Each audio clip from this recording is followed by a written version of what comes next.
Edappal Shobhika weddings ഒരു വർഷം പൂർത്തിയാക്കിയതിന്റെ ഭാഗമായി പ്രത്യേക നറുക്കെടുപ്പ് സംഘടിപ്പിച്ചു. ശോഭിക വെഡ്ഡിങ്സ് എടപ്പാൾ ഷോറൂമിന്റെ ഒന്നാം വാർഷികാഘോഷത്തിന്റെ ഭാഗമായി 10 ഭാഗ്യശാലികളെ തെരഞ്ഞെടുത്തു. വിജയികൾക്ക് അവർ മുൻപ് നടത്തിയ പർച്ചേസിന്റെ ബിൽ തുകയ്ക്ക് തുല്യമായ തുകയ്ക്ക് വീണ്ടും പർച്ചേസ് ചെയ്യാനുള്ള സുവർണാവസരവും ലഭിച്ചു. വട്ടംകുളം പഞ്ചായത്ത് പ്രസിഡന്റ് ഷാജിമോൾ, എടപ്പാൾ ഗ്രാമപഞ്ചായത്ത് മെമ്പർ സുബിത എന്നിവർ പരിപാടി ഉദ്ഘാടനം ചെയ്തു. ഷോറൂം മാനേജർ നാസർ ഉമാർ സ്വാഗതം ആശംസിച്ചു. Shobhika group general manager Rishad ആശംസകൾ നേർന്നു. HR എക്സിക്യൂട്ടീവ് സാന്ദ്ര ജോസഫ് പരിപാടിക്ക് നേതൃത്വം നൽകി. ഷോറൂം ഇൻചാർജ് നാസർ നന്ദി രേഖപ്പെടുത്തി.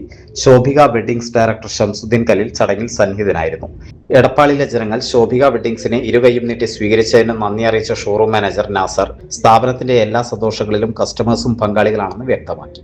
ശോഭിക വെഡ്ഡിംഗ് എടപ്പാളിൽ സ്ഥാനം പിടിച്ചിട്ട് ഒരു വർഷം കഴിയുകയാണ്. വേറെ പ്രതീക്ഷകളോടെയാണ് നമ്മൾ ഈ ഒരു ഷോറൂം ഇവിടെ ഓപ്പൺ ചെയ്തിട്ടുള്ളത്. ഒന്നാം വർഷം പൂർത്തീകരിച്ച ഈ അവസരത്തിൽ കഴിഞ്ഞ ഫെബ്രുവരി 27 മുതൽ നമ്മൾ സ്റ്റാർട്ട് ചെയ്തിട്ടുള്ള ഒരു പ്രൊമോഷന്റെ ഭാഗമായിട്ടാണ് ഈ ലക്കി ഡ്രോ ഇന്ന് ഇവിടെ എടുക്കാൻ പോകുന്നത്. 10 പേരെ തിരഞ്ഞെടുക്കുക എന്നുള്ളതാണ് നമ്മുടെ ഇതിൻ്റെ ഒരു ലക്ഷ്യം. അതും അവർ ഇന്നലെ വരെ പർച്ചേസ് ചെയ്ത ബില്ലിൻ്റെ തുക എത്രയാണോ ആ തുകയ്ക്കുള്ള റീപർച്ചേസിംഗ് ആണ് ഓരോ വിന്നേഴ്സിനും നമ്മൾ നൽകുന്നത്.